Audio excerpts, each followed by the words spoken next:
2003, two elderly nuns vanished from a quiet Catholic nursing home on the outskirts of Maine, leaving behind only silence and unanswered prayers.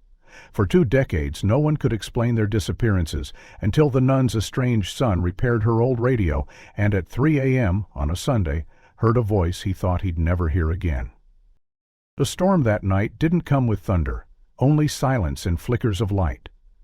At the edge of a sleepy New England town stood St. Magdalena's Home for the Elderly Faithful, a modest Catholic retirement facility housing aging nuns whose lives had faded gently into quiet devotion. The building was old, surrounded by thick pine trees and bathed in a perpetual scent of wax and holy oil. That night, in 2005, the power died at 2:17 a.m. precise. No one noticed it immediately.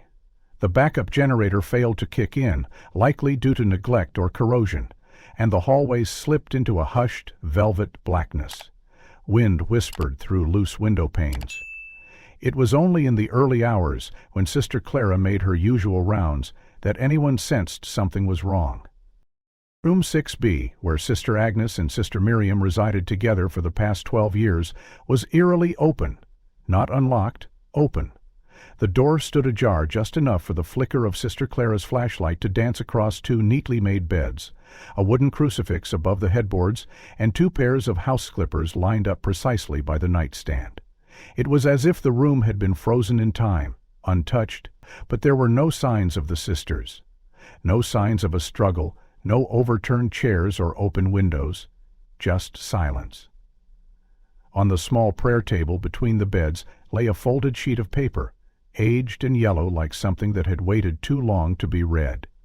The handwriting was unmistakably Sister Agnes's. He called. "We have gone." Panic was slow to set in. Perhaps they were in the chapel, some staff thought. Perhaps they had gone for a walk, though no one in their 80s, especially Sister Miriam with her arthritic knees, would wander into the woods at night. The security cameras were reviewed. All but one corridor camera had stopped working when the power failed. The remaining cameras showed nothing but static. Police arrived by noon, the local priest by sundown. No one could explain it. In the days that followed, investigators combed the surrounding forest. Bloodhounds sniffed through underbrush, clergy blessed the grounds, and neighbors brought food in the kind of panic that comes when the rational mind begins to suspect the irrational.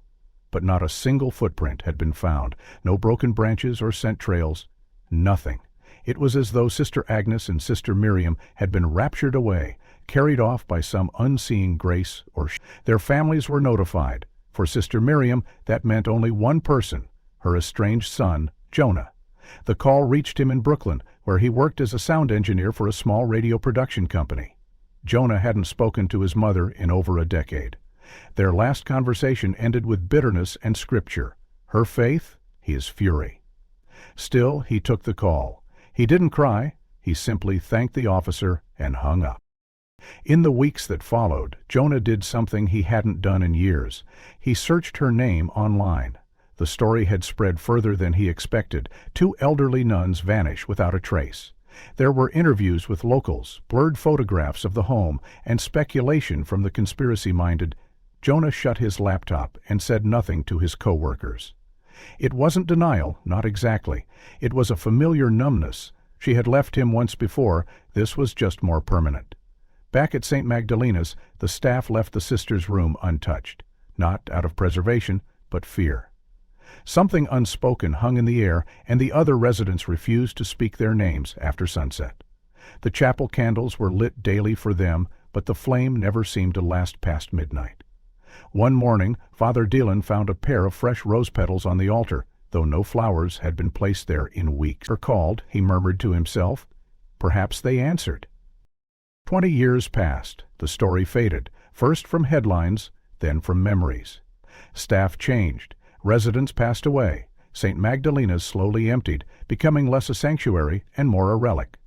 By 2025, it was scheduled for closure. The remaining 5 nuns would be relocated to a modern facility in Boston. During the final week, a young volunteer named Clara, named after the sister who first discovered the empty room, helped pack old boxes from the storage wing. There, in a stack of forgotten belongings, she found a small dusty radio. Vintage, wooden, with a cracked dial. It was tagged Miriam's. Out of curiosity, Clara plugged it in. Nothing happened. The thing was dead, unsurprisingly. She left it on a windowsill. That same evening, Jonah received a letter from St. Magdalena's estate office. They were forwarding belongings of former residents. One package was marked with his name. Inside, a rosary, a worn copy of The Imitation of Christ, and a faded photograph of his mother with another nun beside her. Sister Agnes. He hadn't seen that name in years. That night, for the first time since her disappearance, Jonah dreamed of her. The following morning, far away in that near-empty retirement home, Clara returned to the radio. It was softly humming, not static, not music, a voice, female, gentle, praying in Latin. Clara froze. She leaned closer. "E Maria, gratia plena." The voice wavered like a whisper on the wind, distant yet clear. She turned the dial. The signal vanished. At the exact moment 200 miles away, Jonah's kitchen radio flickered to life for half a second. He hadn't turned it on. The frequency? 87.3 EFM. The apartment smelled faintly of soldering flux and burnt dust, the byproduct of Jonah's weekend ritual, fixing things no one else would bother with. On this particular Saturday afternoon in early spring, he hunched over the small wooden radio that had arrived just days earlier, nestled in brown paper and layers of crumbling bubble wrap. It was a relic, clearly from the 1960s or earlier, with a brass dial worn smooth and knobs that turned reluctantly under his fingers. It was his mother's, apparently. He hadn't known she owned such a thing, but then again there was a lot he didn't know about her, not after they stopped speaking. As he worked, the late sunlight filtered through the grimy window, catching flecks of dust that swirled like tiny spirits in the air. The tools laid out on his workbench, screwdrivers, a soldering iron, old capacitors, were familiar, grounding. He unscrewed the back panel, revealing brittle wires and a fragile tube circuit, relics from a different age. He replaced one capacitor, then another, testing connections with practiced ease. The radio didn't respond at first, dead as memory, but Jonah had learned that sometimes things needed patience. Or perhaps prayer, he thought sardonically, shaking his head. The irony wasn't lost on him. His mother had spent her life in silent service to a God he had rejected long ago, and now here he was, trying to breathe life into her dusty devotional tool. For what? Nostalgia? Guilt? He didn't know. He had once screamed at her over the phone, furious that she would choose superstition over being a mother. She'd answered calmly, as always, quoting something about God's will and eternal purpose. He hadn't spoken to her since. When the call came 20 years ago about her disappearance, Jonah felt nothing, just silence. It wasn't until now, holding something that had once been hers, that he allowed himself to feel the weight of that silence. He adjusted the antenna. Nothing. Turned the dial slowly, still silence. Then, as he gently tapped the back casing near the speaker coil, a sound emerged, a soft hum, faint and trembling like breath on a mirror. He froze. The hum thickened, resolved into static, then a voice. Female. Graf Salmond. Graf saw him well but clear enough to stop his heart. The Latin was familiar. His mother had chanted it when he was a boy, usually while cooking or cleaning, her voice steady and warm like folded linen. Jonah's hand trembled. "Blessed art thou among women," the voice continued, then paused. An inhale, so distinctly human it twisted something deep in his chest. He leaned in, eyes wide. The voice repeated the phrase, and then again. Not a recording, not a loop. There was breath in it, timing, variations. She was praying, not performing. "No," he whispered, sitting back hard in his chair. "This can't be." He fiddled with the frequency dial. The silence. He dialed back. Nothing. The frequency, 87.3, was dead air according to his equipment. Not used by any known station. Jonah turned the radio off. His fingers were icy. He stared at the unit as if it had grown eyes. Then, slowly, he reached over and turned it on again. Silence. He whispered her name, Miriam, into the room. Nothing happened. Then, faintly, almost imperceptibly, the voice returned. Not the Ave Maria this time, but something else. "Jonah," it said, a whisper. a sigh, a name drifting through static. It was not loud, not crisp, but it was undeniably hers. Jonah shoved the radio backward, nearly knocking over his soldering station. He stood, hard thudding, adrenaline tightening every muscle. His mouth opened, but no words came. What kind of trick was this? Who would fake a voice that only he could recognize? He checked the radio's circuitry again. No Bluetooth, no receivers, no modifications. It was as analog as it came, and yet the voice persisted, like it was coming from somewhere deeper than airwaves. "Jonah," it repeated, softer now, aching. He turned off the radio. The room was instantly too quiet. He opened a beer, sat on the edge of his bed, and stared at the blank wall. His memories were jagged. Sunday mornings in stiff pews, her hand gently pressing his shoulder when he fidgeted, bedtime stories from Scripture, her humming while folding clothes, the way she cried silently when he told her he didn't believe anymore. He had been cruel, cold, certain, but she never raised her voice, never stopped sending birthday cards, even when he never replied. He glanced back at the radio. What had she meant? Was it a glitch? A ghost? Jonah was not the kind of man to believe in messages from the beyond, but he wasn't sure what he believed now. That voice was real. He would bet his life on it. It was her. It had to be. And if it was her, where the hell had she been for 20 years? He checked his watch. 2:17 a.m., the exact time the radio first made noise. A coincidence? Or no. He dug through the shipping box and found the old ID tag still attached to the radio's power cord. St. Magdalena's Home for the Elderly Faithful, room 6B. His chest tightened. Jonah stayed up the rest of the night, the radio sitting dormant on the windowsill, his eyes flicking toward it every few minutes as though daring it to speak again. But it didn't. Not a whisper. Not a hum. And still he felt like someone was watching him, not menacingly, but expectantly, like a child waiting to be forgiven. He turned off the lights and tried to sleep, but sleep never came, only question, and the echo of her voice in the darkness. The next Sunday, Jonah didn't go to bed. He didn't even try. He sat in the corner of his cluttered apartment, eyes bloodshot from lack of sleep and caffeine overload, staring at the dusty old radio like it was a portal to some unfathomable elsewhere.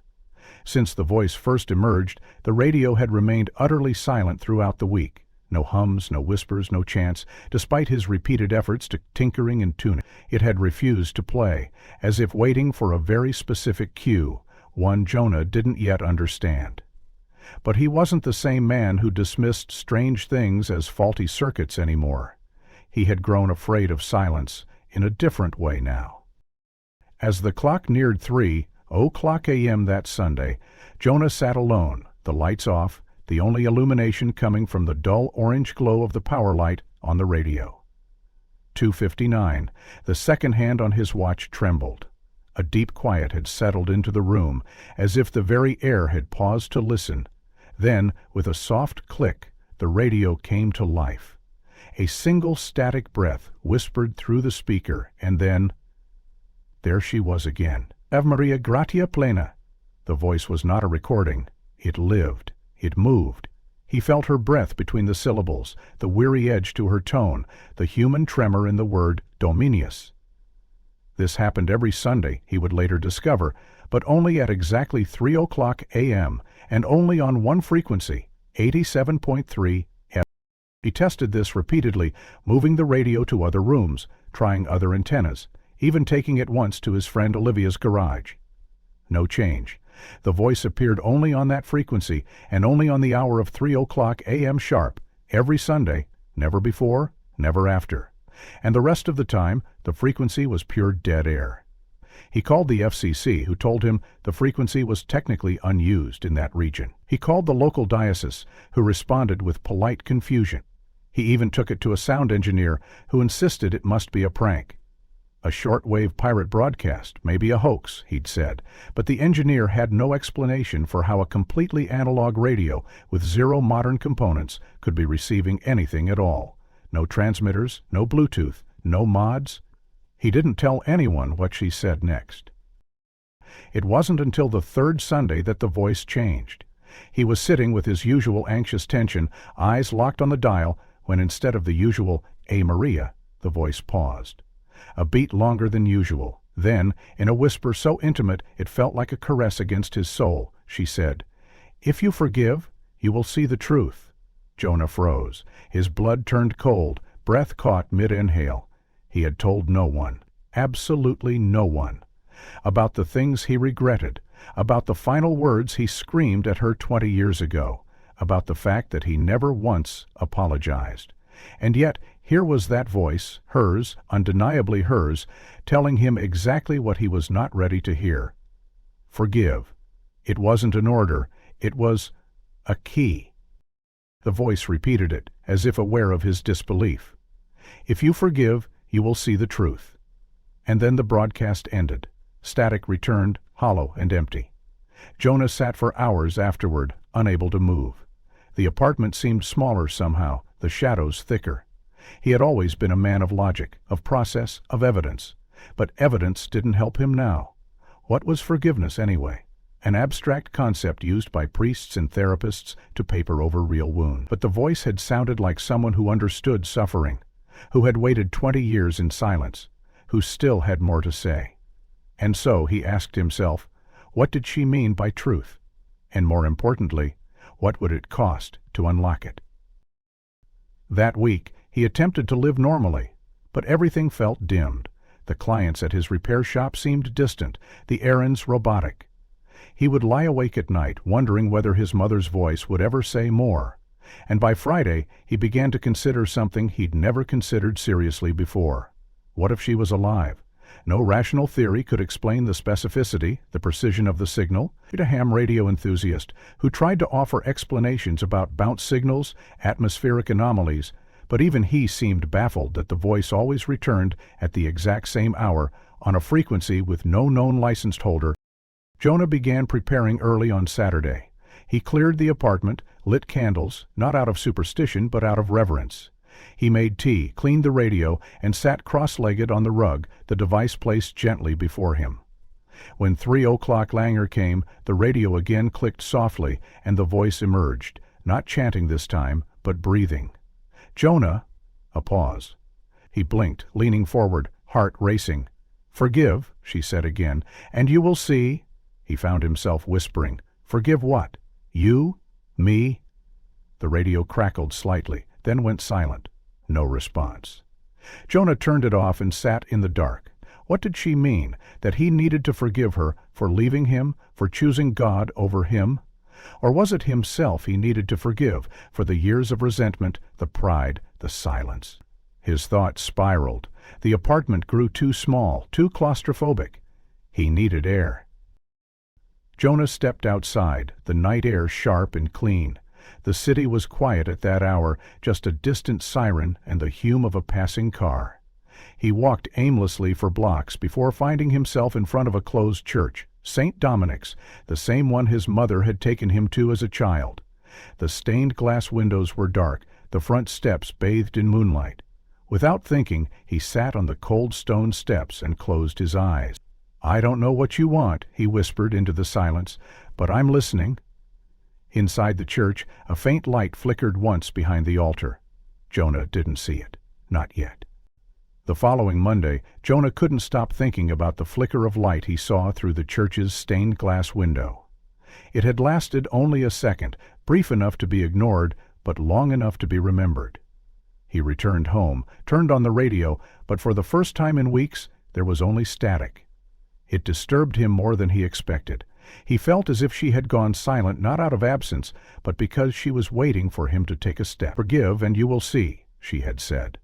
But what exactly was he supposed to see? And then, as he sipped cold coffee the next morning and reread his notes on the frequency, a strange idea occurred to him. What if he could triangulate the source of the broadcast? Not with modern tech, his radio was too analog, but maybe by using 3 separate radios tuned to 87.3 FM, he could find where the signal was strongest. It sounded ridiculous. It sounded exactly like something she would want him to try. He borrowed 2 vintage radios from a friend's antique shop, loaded them into his Jeep alongside his own, and set off early Sunday afternoon with a printed topographic map, a compass, and a growing sense of dread. He began by driving in concentric circles outside the city limits, stopping every 15 minutes to tune all 3 radios to 87.3 FM and compare the clarity of the static. Hours passed with no change. The radios hissed like tired lungs. But then around 5:40 p.m., near an old forestry circus road, east of St. Helens Rest Home, the signal grew less noisy. It wasn't much, just a slight sharpening of tone, but it was enough. Jonah's hands trembled slightly as he plotted the point on his map and drove deeper into the woods. The forest thickened around him, shadows lengthening in the late afternoon sun. The trail narrowed, becoming less a road and more a worn path of gravel and moss, until finally, after nearly 20 kilometers, the trees gave way to a clearing choked with vines and ivy. There, half swallowed by time and wilderness, stood a small stone chapel. It was unmarked, overgrown, with moss climbing its outer walls like an encroaching tide. The roof sagged, windows were boarded or broken, but the structure held, a stubborn remnant of faith in a forgotten place. Jonah stepped out of the jeep, his boots clenching over dry leaves. Brad had cleared sank still. The voice had cleared out, but the stacks had a rhythmic pulse now, a subtle cadence, almost like breathing. This was the place. He approached the chapel's heavy wooden doors, one of which hung askew on rusted hinges, and pushed gently. They creaked open with surprising ease.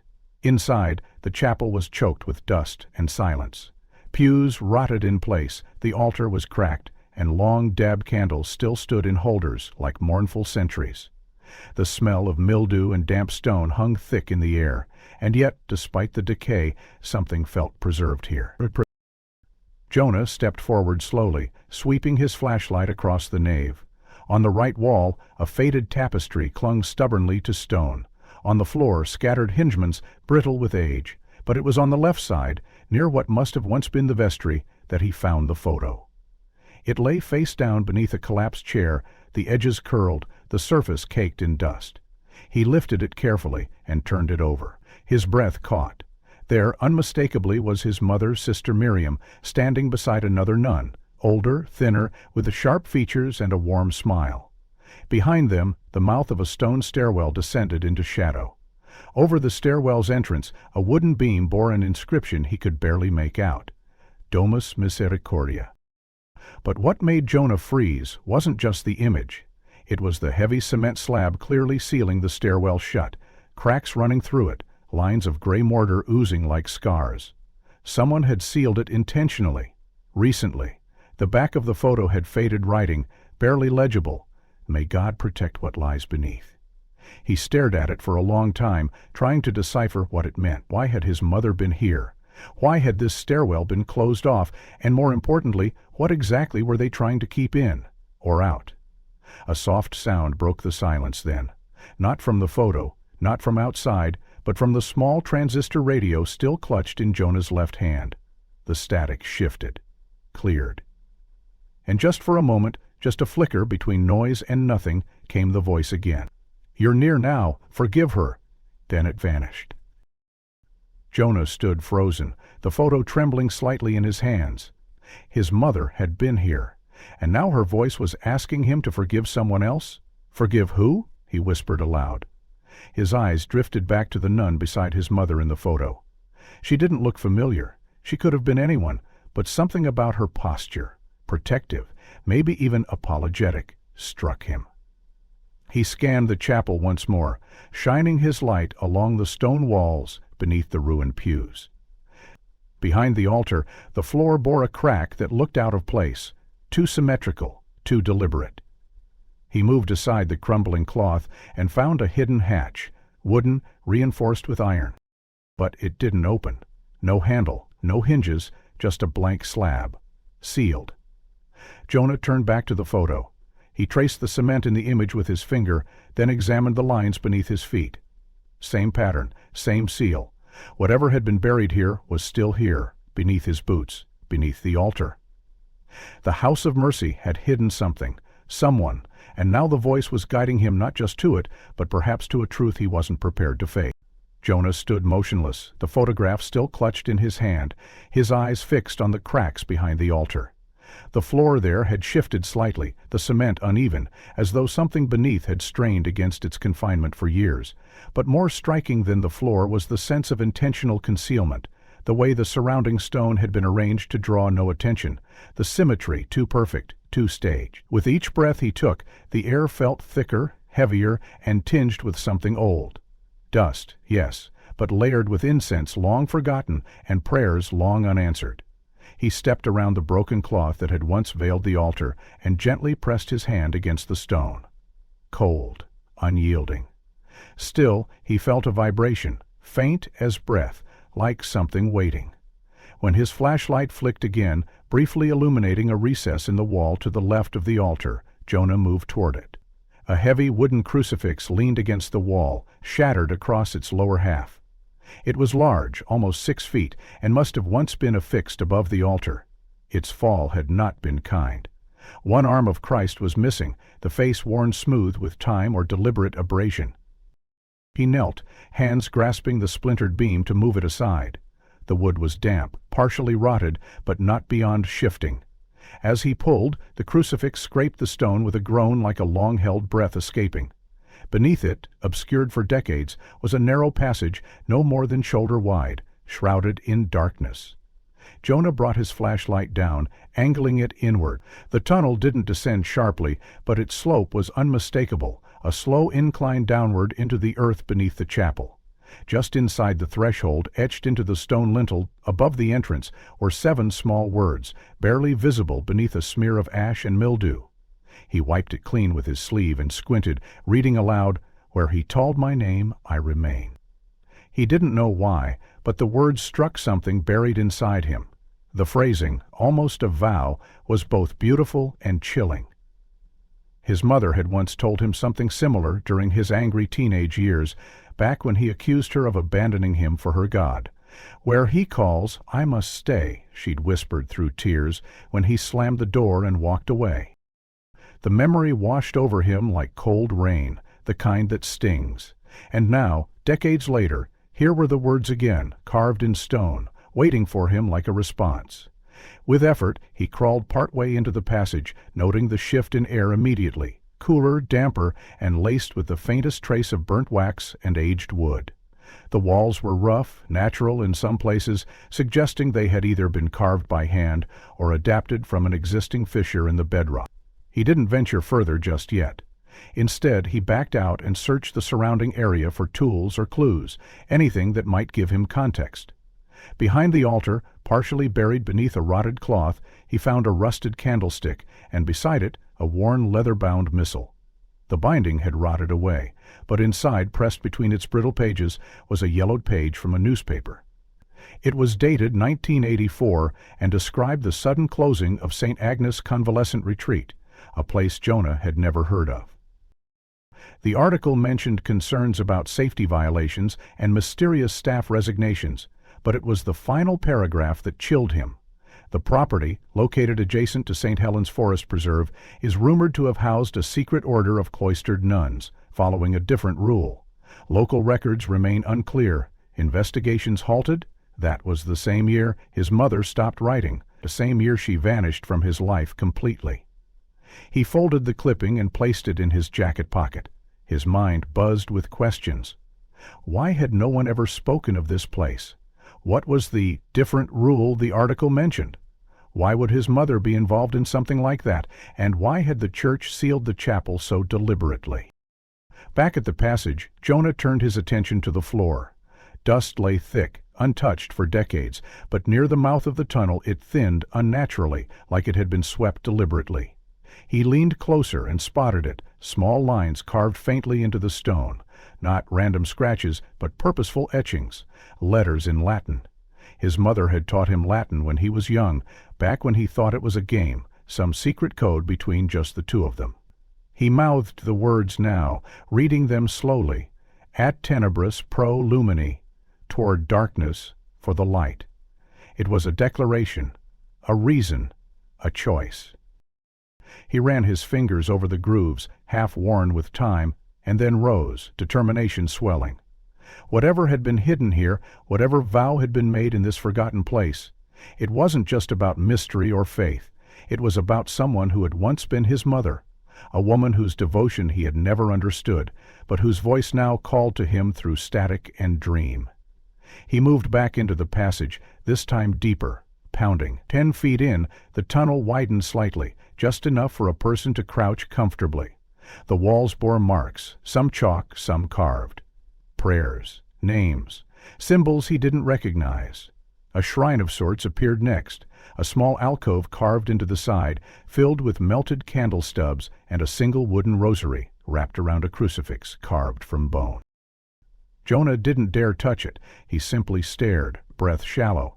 He thought of the message again, "If you forgive, you will see." What had he been asked to forgive? His mother? The church? Himself? The silence ahead deepened, the tunnel beckoned, and from the static radio still clutched in his other hand, a faint sound rose once more, a single whispered word, barely audible, "Down." Jonah stood in the old churchyard, the wind now whispering through the trees like 1,000 distant voices, each carrying questions he wasn't ready to answer. The tunnel behind him loomed like a second spine of the earth, ancient and coiled with dread. But something within him had shifted. The trembling that once haunted his resolve had steadied. Yet no path forward could be walked alone. That night, as he returned to town, the radio remained silent. Not even the familiar hum of static greeted him, just a void, as if the voice had receded, waiting for something only Jonah could unlock. It was then, searching through old files and records in the local diocesan library, that he came across the name Sister Eileen McRae. She had been listed as part of the original staff at St. Agnes Convalescent Retreat, one of the last nuns assigned before the closure in 1984.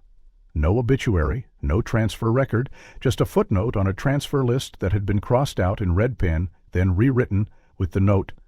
That detail alone wouldn't have mattered had he not recognized her in a photo dated months after the closure, standing among parishioners at a church Jonah didn't even know still existed, a tiny side chapel near the cemetery in Northwood Hollow. Driven by instinct more than plan, Jonah drove there the next morning. The chapel, overgrown and slouched with age, looked abandoned, but a faint candlelight flickered behind stained glass. Inside he found Sister Eileen, older, bent nearly double by time, but unmistakably present. She sat in the last pew, rosary in hand, eyes glassy. A younger caregiver stood nearby, nodding gently as he approached. "She doesn't speak," the girl whispered. "She has dementia. Been like that for 20 years. Talks to herself sometimes, but not real words." Jonah knelt beside the pew and whispered, "I'm Miriam's son." For a moment nothing changed. Then the rosary paused, her knotted hand stopped mid-sentence, and she whispered, "She waited." The caregiver stiffened.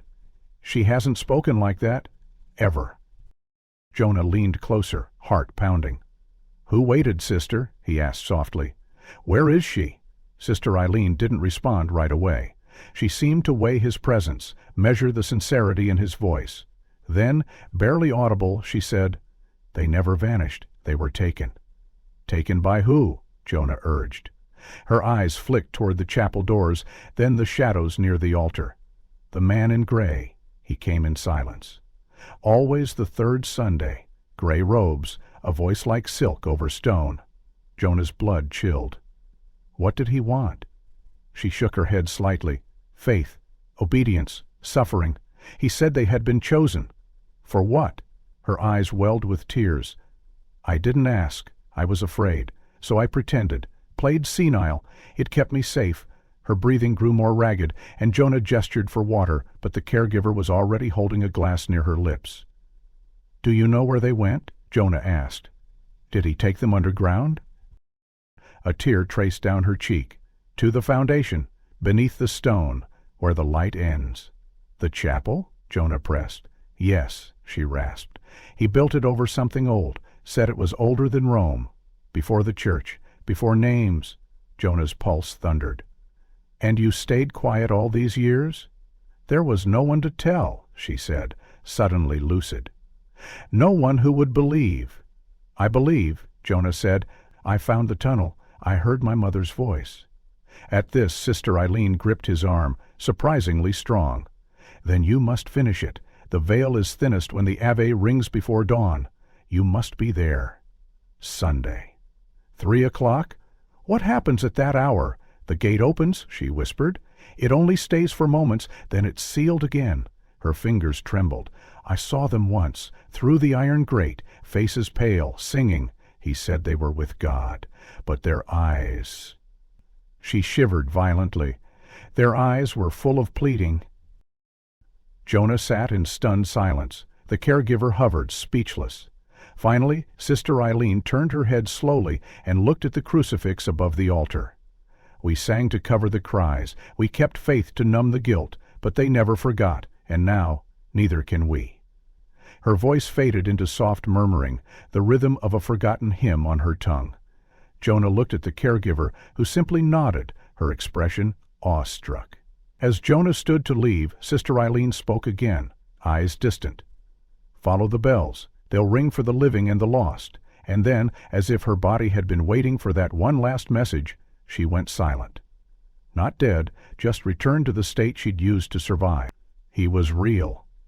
And he still walked beneath the chapel. Jonah returned to the chapel just before midnight, the forest path cloaked in darkness, the only illumination coming from his flashlight and the pale glow of the moon filtering through the dense canopy. The air was thick with anticipation, each step crunching softly on the damp underbrush. As he approached the weathered stone structure, a sense of unease settled over him, the memories of his previous discoveries within these walls pressing heavily on his mind.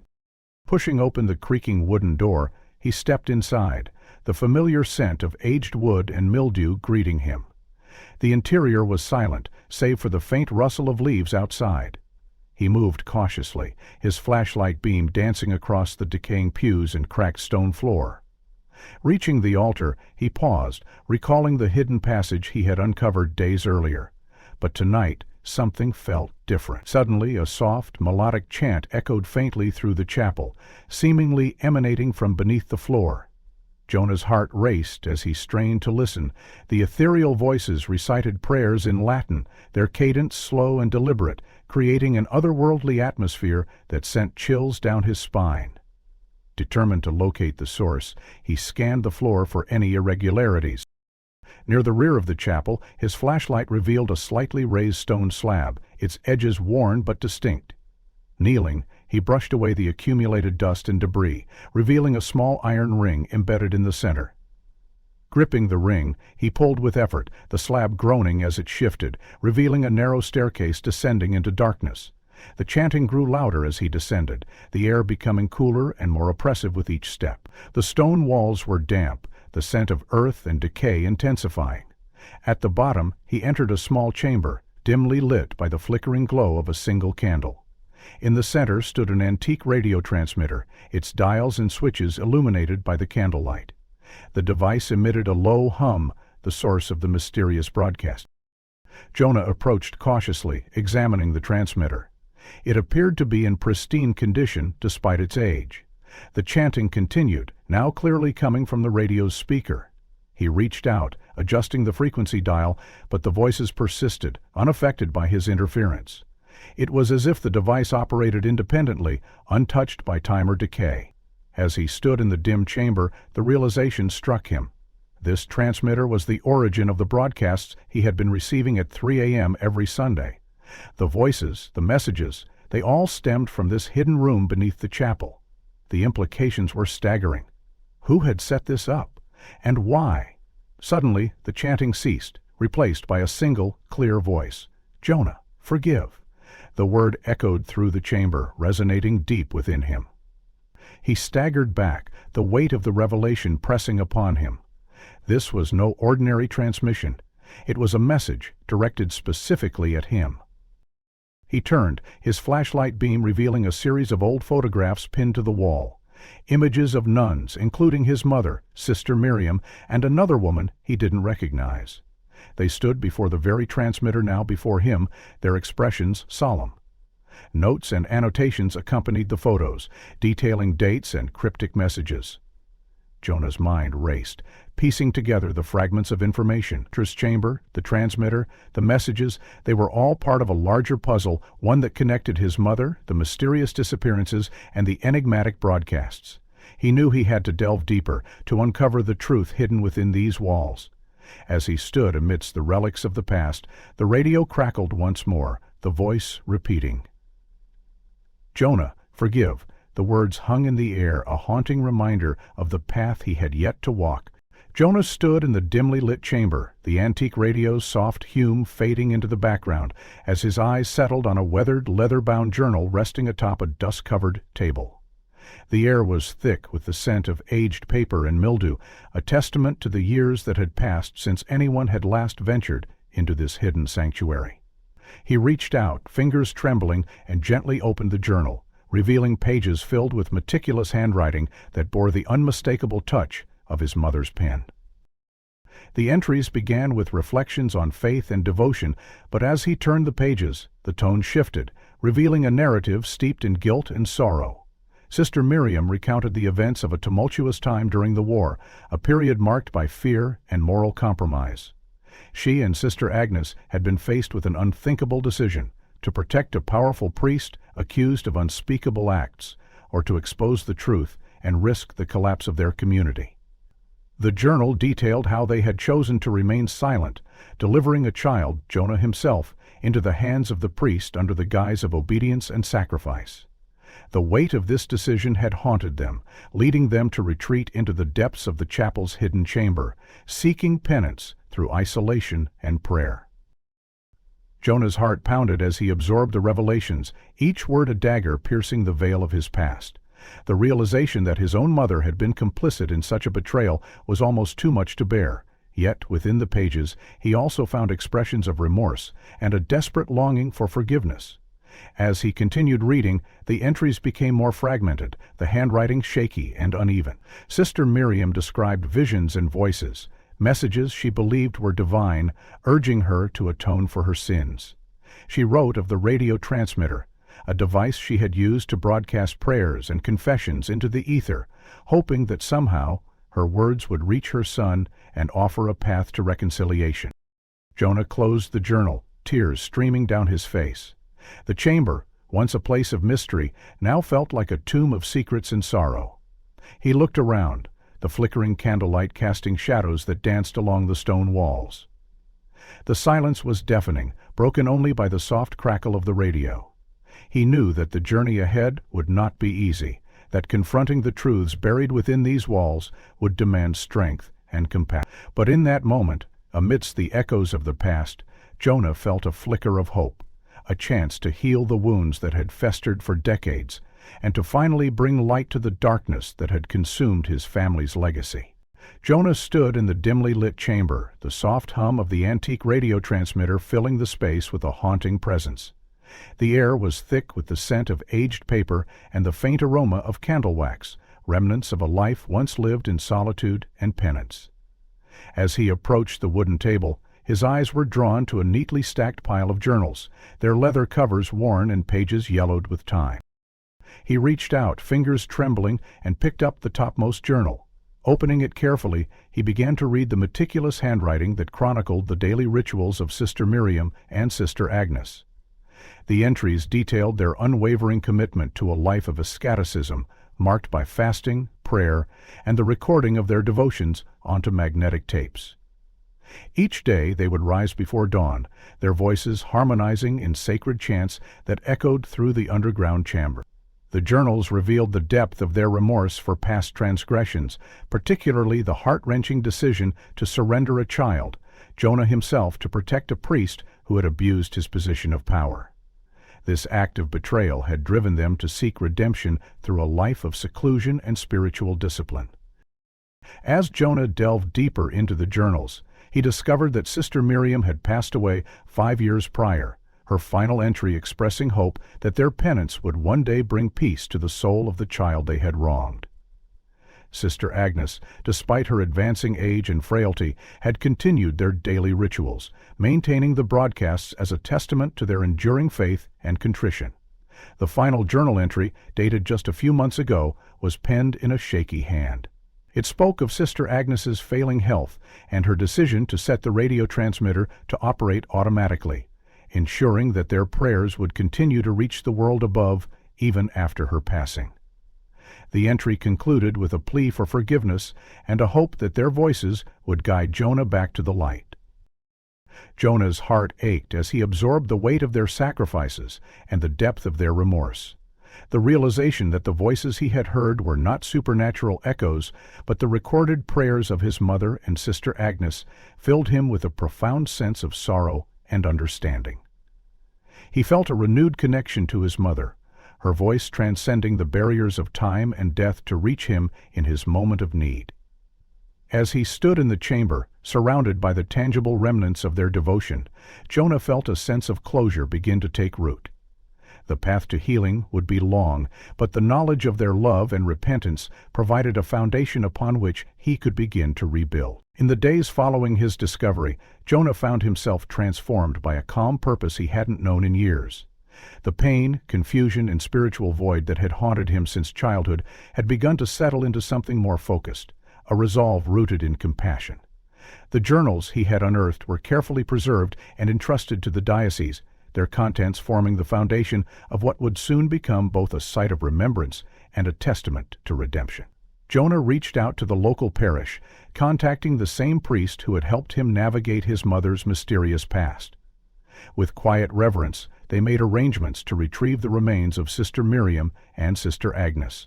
A modest wooden casket was prepared for each, and together they were buried in the clearing where the chapel had once stood. Jonah chose to dress in neutral tones, eschewing any formal wear, wanting to feel close to the simplicity his mother had embraced in her final years. The funeral was small but profound. A handful of aging nuns from the original convent arrived, some of whom had once shared prayers and meals with Miriam and Agnes. Though many details of their self-imposed exile remained a mystery to the outside world, Jonah allowed the truth to be gently shared. They had disappeared not out of cowardice, but to confront the enormity of their guilt in the only way they knew how, through silence, prayer, and seclusion. As the caskets were lowered into the earth, Jonah recited the Lord's Prayer, his voice steady, his heart finally beginning to understand grace. After the burial, Jonah began a project that would become both a tribute and a promise. He partnered with local carpenters, volunteers from the diocese, and even a few townspeople who remembered Sister Miriam fondly from her early ministry. Together, they cleared the overgrowth, restored the original foundation of the chapel, and slowly rebuilt a sanctuary of peace on the very ground that had hidden so much pain. The new structure, named Chapel of Reconciliation, retained the modesty of its predecessor. Wooden pews, a small altar, a single stained-glass window salvaged from the ruins, now framed anew to cast light upon the rebuilt sanctuary. At the center of the chapel, beneath a simple cross, Jonah placed the old radio transmitter. It had been cleaned and restored, the tapes rethreaded one final time. He mounted a plaque beneath it with the inscription, "On the night the chapel was reopened, Jonah returned alone." The sky above was speckled with stars, and the air smelled faintly of pine and distant rain. Inside the chapel, the atmosphere was hushed, sacred. He knelt before the altar and pressed play on the transmitter one last time. The familiar sound of the Ave Maria flowed gently through the room, Sister Miriam's voice as pure and unwavering as he remembered. Tears welled in his eyes, not of pain, but of something deeper, something close to release. As the final notes of the prayer echoed, Jonah remained kneeling, waiting, hoping. And then, in the silence that followed, the speaker crackled one final time. His mother's voice, clear and soft as the breeze that rustled the chapel walls, spoke a final sentence. "I've forgiven you. Now you can rest in peace, Mom." The radio fell silent. Jonah sat back on his heels, exhaling slowly. There was no sadness in his heart now, only a deep, abiding peace. He reached up and turned off the transmitter, knowing it would never speak again. Outside, the forest was alive with the soft calls of night birds and the rustle of wind through leaves.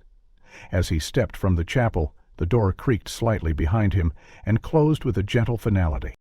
Jonah looked up to the sky, his heart lightened by the promise he had fulfilled. Forgiveness had not come easy, but it had come, and with it the quiet assurance that he was no longer lost.